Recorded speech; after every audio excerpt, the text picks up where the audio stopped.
Alors pour conclure, voilà ce qu'il faut retenir, hein, c'est qu'il y a trois vecteurs en cinématique qui décrivent le mouvement, donc le vecteur position, le vecteur vitesse et le vecteur accélération.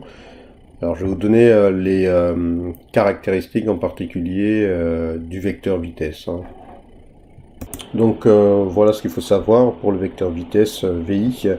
Vous devez savoir que dans un enregistrement, il doit partir du point MI, qu'il est surtout tangent à la trajectoire, c'est ce qu'il faut vraiment retenir, qu'il est dans le sens du mouvement, qu'il a pour valeur VI égale la distance MI-1, donc un point avant le point MI, et un point après le point MI. Donc on prend cette distance-là, on divise par 2 taux, taux étant la durée pour parcourir le point MI-1 au point MI. Et finalement, le vecteur vitesse VI, on peut retenir que c'est égal à ce vecteur vitesse-là, c'est-à-dire, c'est égal à MI-1, MI plus 1 en vecteur, divisé par 2 taux. Autre chose donc pour le vecteur accélération AI, donc il va partir du point MI, il est collinéaire à VI plus 1 moins VI moins 1, il a le même sens que VI plus 1 moins VI moins 1, il est donc obtenu en fait par construction, et enfin la valeur c'est la norme de ce vecteur qui est encadré, c'est-à-dire c'est VI plus 1 moins VI moins 1 divisé par 2 taux. Alors, je rappelle une chose, hein, ces formules-là, en fait, ce sont des approximations. Et en fait, on utilise ces formules-là uniquement lorsque on vous donne un enregistrement, c'est-à-dire qu'on appelle aussi un chronogramme. Alors, des remarques très importantes. Vous devez savoir que si le point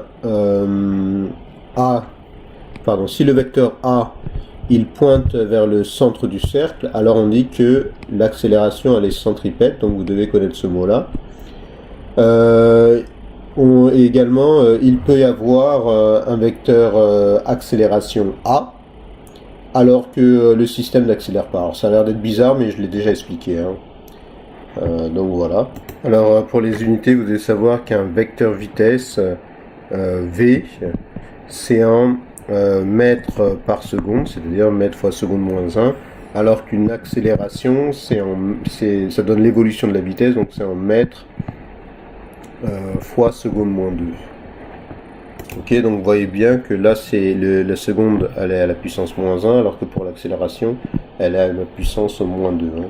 Alors je vous dis cela pour les histoires d'échelle, hein, si on souhaitait dire par exemple que 1 cm sur le papier, donc sur le dessin, représentait par exemple 2 mètres par seconde pour la vitesse.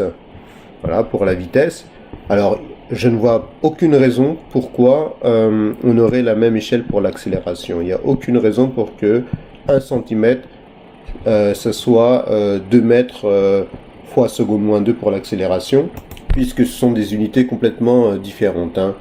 D'accord, ça pourrait l'être comme ça pourrait être 7, je sais pas, je mets un truc au hasard, 7 mètres seconde moins 2. Hein. Il n'y a vraiment aucun lien, même si on fait la différence ici, pour avoir l'accélération, la différence de vitesse, sachez qu'on divise par 2 taux, donc je vois vraiment pas pourquoi 1 cm devrait correspondre exactement à la même échelle que pour le vecteur vitesse, hein, sachez-le. Et souvent c'est à vous de choisir des échelles. Hein. Voilà, c'est tout ce qu'il fallait retenir. Et donc, travaillez bien pour être efficace au bac.